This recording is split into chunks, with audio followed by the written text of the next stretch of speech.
Hello and welcome to the Palma Pioneer Pantry. Today we are going to be doing a couple of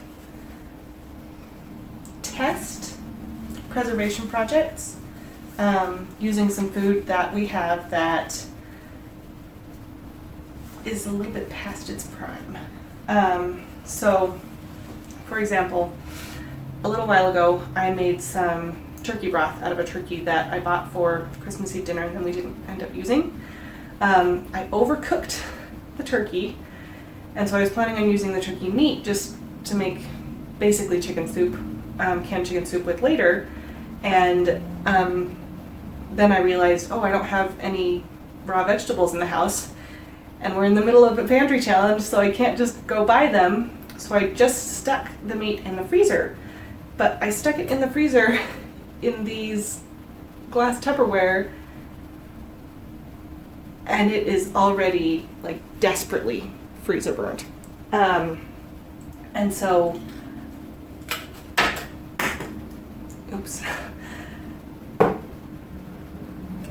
And so I'm not sure if it's really usable for chicken soup, or anything really. So what I'm going to do is I'm going to take it out of these Tupperware so that I can have my Tupperware back and it's not taking quite so much room in the freezer. I'm just going to put it in Ziploc bags. Hopefully it'll all fit in this 1 gallon size bag, and stick it back in the freezer, and we're going to use it the next time I want to make broth, along with whatever bones. And then if it, like after the broth is made, if it is, I'll taste some of the meat, and if it's edible, then we'll make chicken soup with it after that.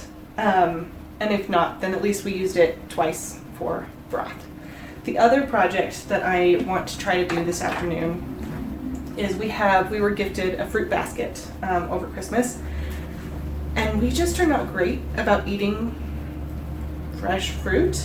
I'm trying to be better about that, but we have 3 pears and 1.5 apples left. I started eating one this morning and it's just really soft. And so I am going to try to make some apple pear butter. I haven't looked up a recipe. I might look one up later. But I just want to try it, see what happens. We don't have very much, so I'm not going to can it. If we have more than I think we'll eat quickly, I'll stick it in the freezer. But I just thought, it's a good opportunity to try and use up some produce that is going to go bad if I don't, and to test something new that we've never tried before. So thank you for being here with me, and let's get started. The first thing I'm going to do is, because this meat needs to thaw a little bit before I think I'm going to be able to get all of it out of the Tupperware. So the first thing I'm going to do is cut up these apples and pears. And I'm not sure if you're supposed to leave the core. I don't think you're supposed to leave the cores in when you make butter. So I'm going to try to leave the cores out. Didn't do so great on this one.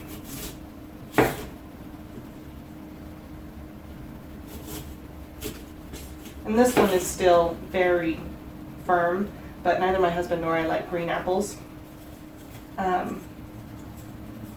So just a little bit too tart for us. I am going to save these cores, and I wonder if I should have peeled this first now.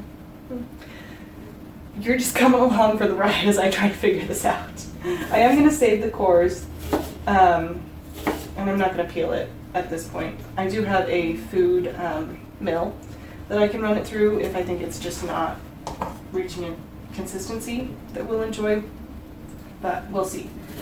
So I'm just going to cube it up, remove the cores, and like I said, I will save the cores because I am also going to try a small batch of apple cider vinegar, like maybe a pint, because I'm just going to use the apple cores.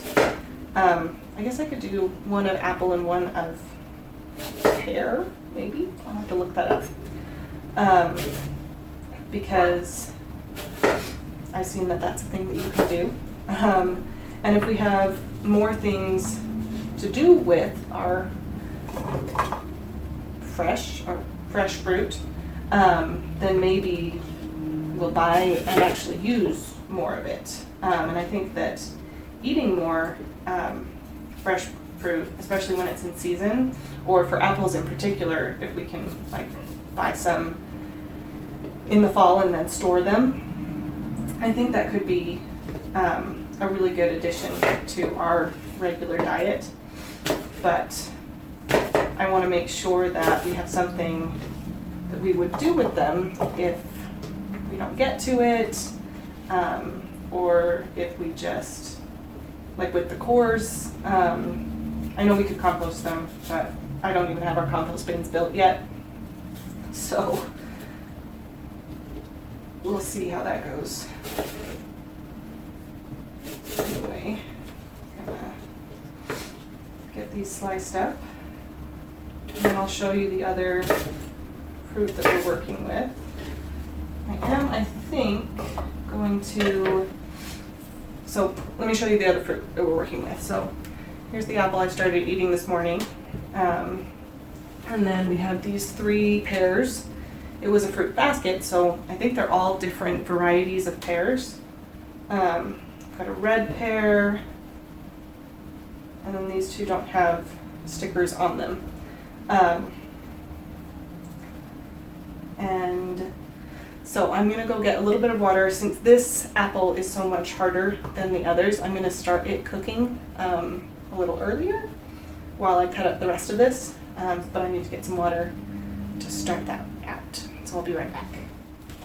Okay. Not even half a pint of water. I'm gonna put that in there. Start this out fairly low.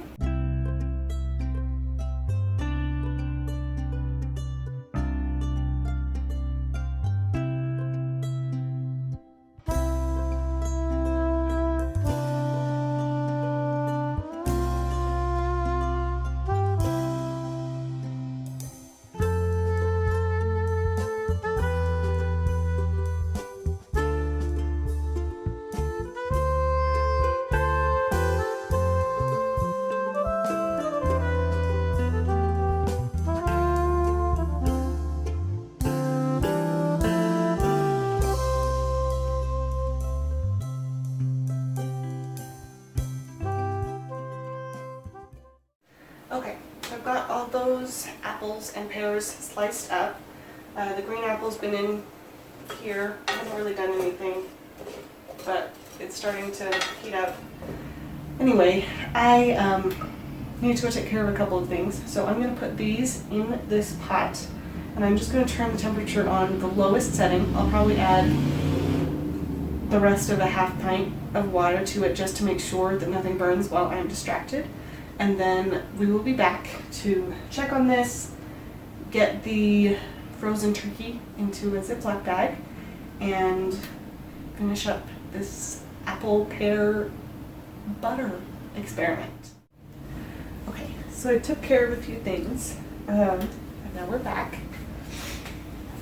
I have had this on really low, but it seems to be bubbling away in there. I did check online for a couple of recipes on how people normally make fruit butters, and it seems like most people add sugar. The primary recipe that I looked at suggested a half a cup of sugar for 6 cups of fruit, and I only had about 3 cups of fruit, so I'm going to put probably a little less than a quarter cup of sugar in here.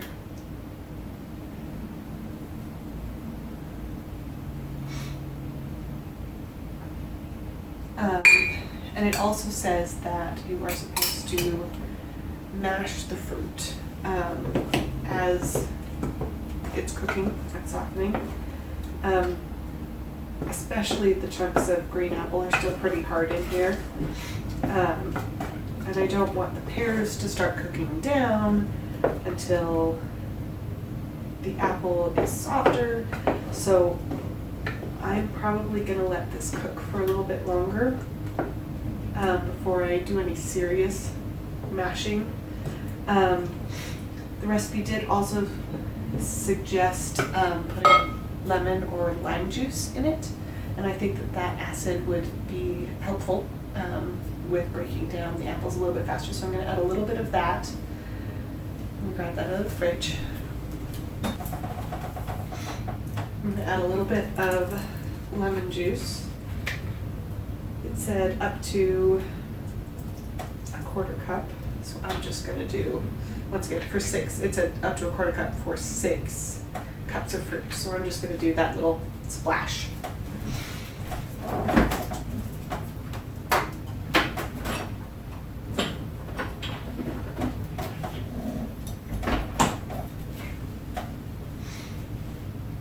Okay, so I'm going to mix that in, put the lid back on, and really just let it go.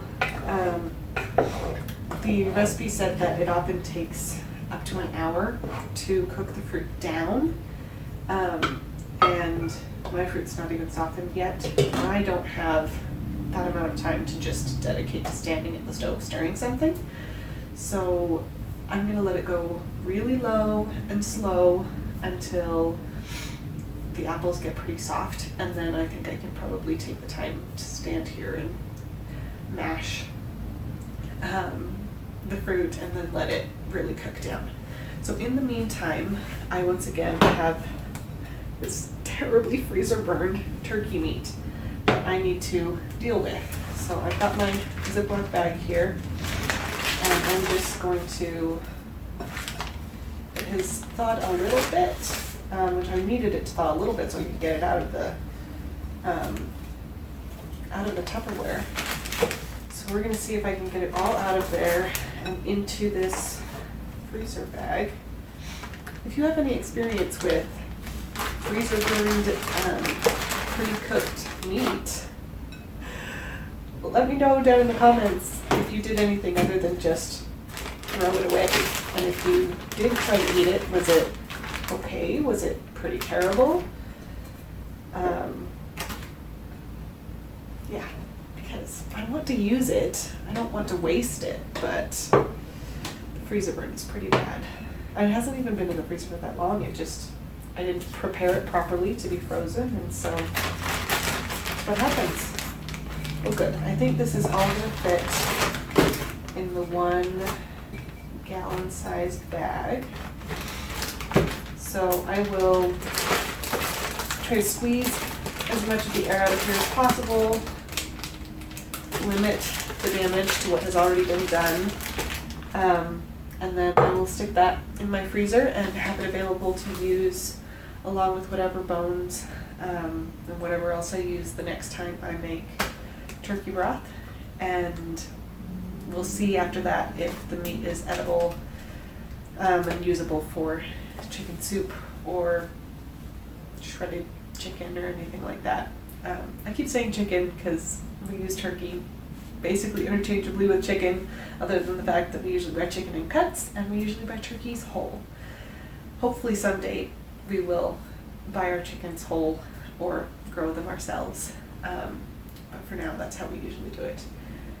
Anyway, so I've got this pot on low and slow.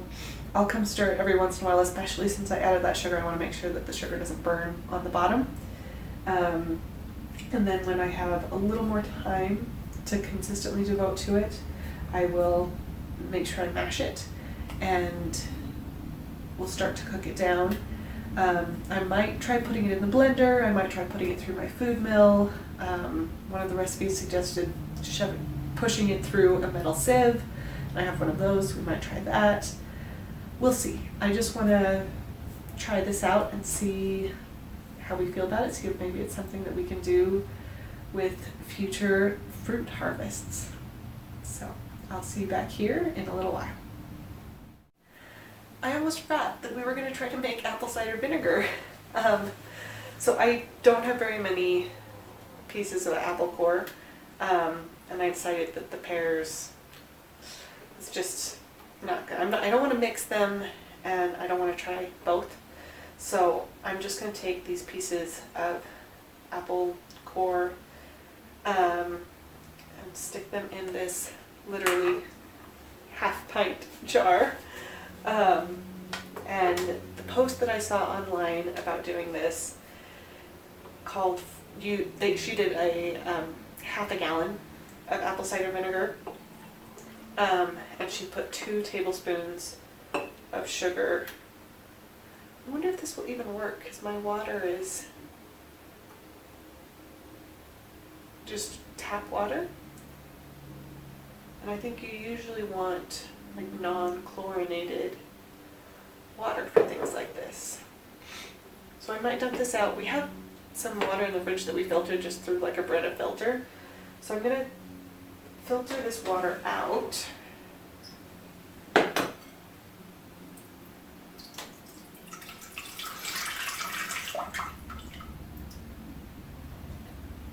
And then I'm gonna use that filtered water for this, just in case. I'm not sure. And I mean, this is all an experiment anyway.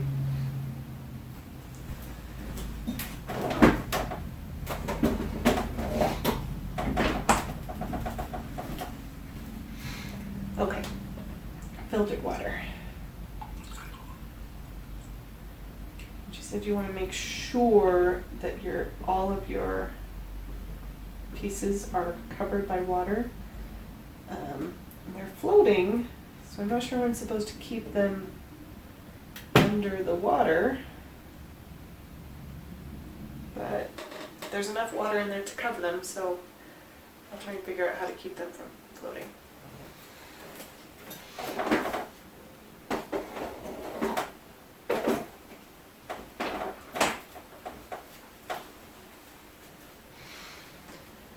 So I know you can use weights, like when you ferment things, there's fermentation weights, and in a way I think this is a type of fermentation to make vinegar, but I don't have any weights,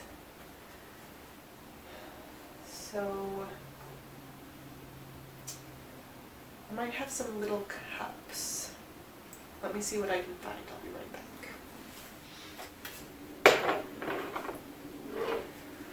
Okay, so the best thing I could find is we have these little glass cups. I don't even remember what they are anymore. I think we got them from a friend at some point when we needed little cups for something. But it's not going to fit in my half-pint jar, so I am going to put this in a wide-mouth pint jar. I'm just going to transfer it over. And I'm going to add a little bit more water just to try and kind of be sure that everything stays covered.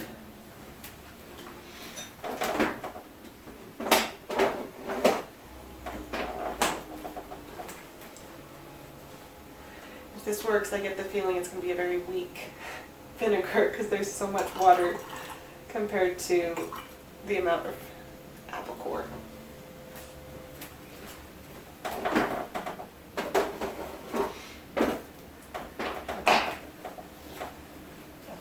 Realizing this might be a little small for the pint jar, but maybe a half pint jar? I think that's too big. So we're going to put this in here and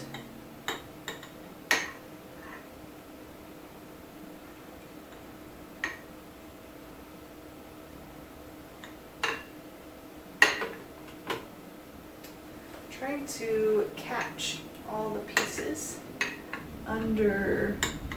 Some of them are little pieces, so I'm trying to catch the littler pieces kind of under the bigger pieces. Maybe I can wedge them down.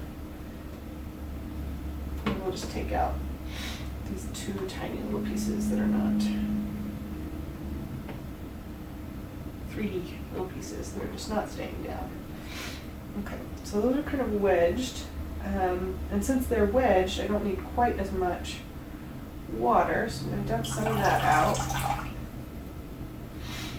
Okay, and then in her video, she did a half a gallon, and she used 2 tablespoons of sugar. I am only doing half a pint, so I'm going to use a teaspoon, and I'm just going to use 1 teaspoon. It's not quite an exact transformation, or I don't remember what the math term is. It's not exactly the right proportions, but I'm not quite filling the teaspoon all the way full. And as I said, this is just an experiment. Mix that up just a little bit. And then I have here just a square of muslin. And I'm going to put that over and use a hair tie because I don't have a rubber band available to hold that on. And you're supposed to just set it on your counter and let it go. So we're going to leave this on the counter where I will see it regularly so that I can make sure that the apple doesn't come unstuck and pop up to the top and start making mold. And I'll keep you guys updated on how it works. This apple pear sauce is still bubbling away. I'm going to give it another stir. Yeah, those apple chunks are starting to soften up, but it's definitely a slow process. The pears are already going to mush. Mixing them probably wasn't the best idea, but I didn't have very much of either. So we're just going to let that keep going low and slow, and I'll update you again in a little while. Okay, quick update before I start dinner. Our fruit is getting pretty soft. I think as soon as dinner's over, maybe even during dinner, I'll start mashing it. I've got a potato masher that I think I'll use because I've been doing a little bit with this wooden spoon, but it's not quite as much as I think it needs. The apple cider vinegar, the smaller, you can't see that. So the smaller piece of core kept popping up and floating to the top. So I did end up putting that little glass that I showed you earlier in there. And that's doing really good, keeping that down. So yeah, the fruit is cooking down, doing what it's supposed to do. And as I make dinner, I'll mash it up and let it continue to cook down. And hopefully this doesn't take all night. Okay, so I've still got dinner on the stove, but I wanted to update you on our apple pear fruit sauce. So I think I have reached the limits of what my potato masher can do for the smoothness. And I really don't want to pull out my food mill for this. It's just so little. So I think what I'm going to try first is, before I continue cooking it down anymore, I'm going to put it in the blender and see how much that smooths it out. And then if I really, really think it needs to be smoothed out more, I'll put it through a sieve. But I'm hoping the blender does the trick, and then I'll continue cooking it down until it becomes kind of that butter consistency. So there's your update. Okay, update on the sauce. I put it through the blender. I think if we were going to make like a lot of this, or something that we were going to make regularly, I'd probably put it through the sieve because I can definitely see bits of peel and stuff. Although if I peeled my apples first and pears first, I wouldn't need to do that because it looks pretty smooth. So I'm just going to pour it back into this pot.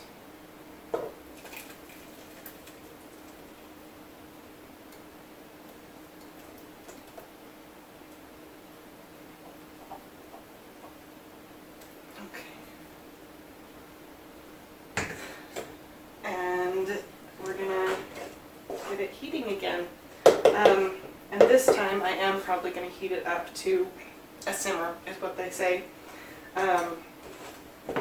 so that it will start to thicken up a little more quickly, because I don't want to be up all night. And I'll let you know how long that takes and show you how it turns out in the end. Okay, so it's not fully thickened up yet, but I wanted to show you guys this spitting or popping that it's doing. It's driving me crazy because every time I go to stir, it hits my arm with really hot liquid. So does anyone have any ideas of how to do this without the spitting liquid? This happened when I made applesauce this summer as well. So please leave me a comment on how to fix this. Okay, so our sauce is thickening very slowly. Maybe I need to have the temperature higher, but like I showed in the last clip, it spits like crazy.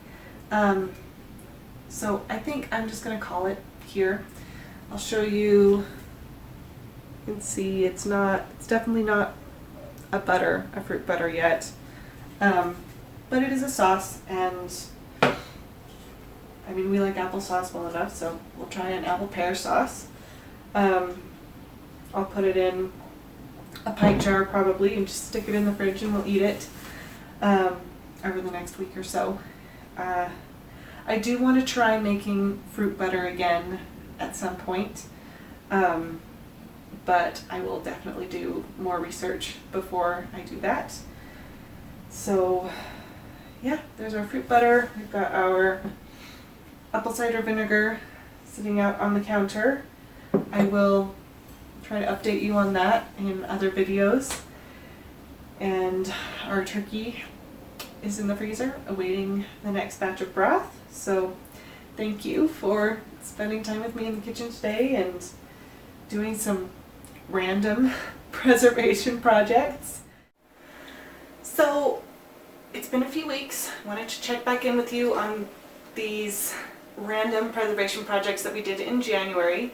The freezer burned turkey meat, I did use that in our second batch of turkey broth, and that was fine.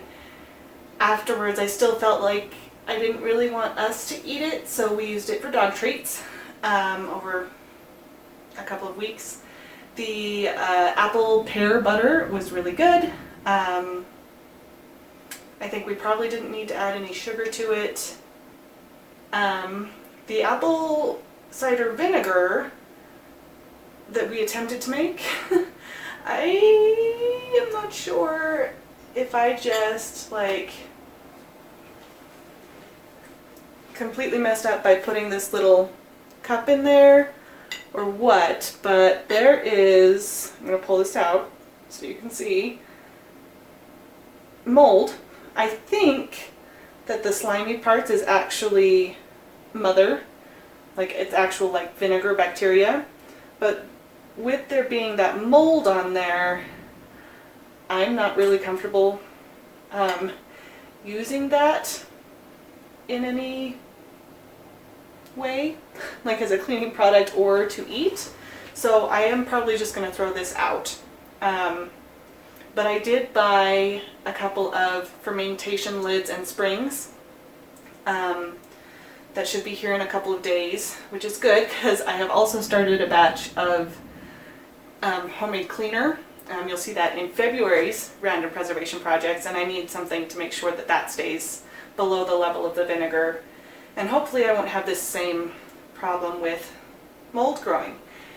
Anyway, when we buy apples this fall, I will try making apple scrap vinegar again, and I will do it better than this, so hopefully we don't have any mold, and I'll do a little bit of research actually to make sure that I'm doing it correctly, and I will take you along with us as we go through that process.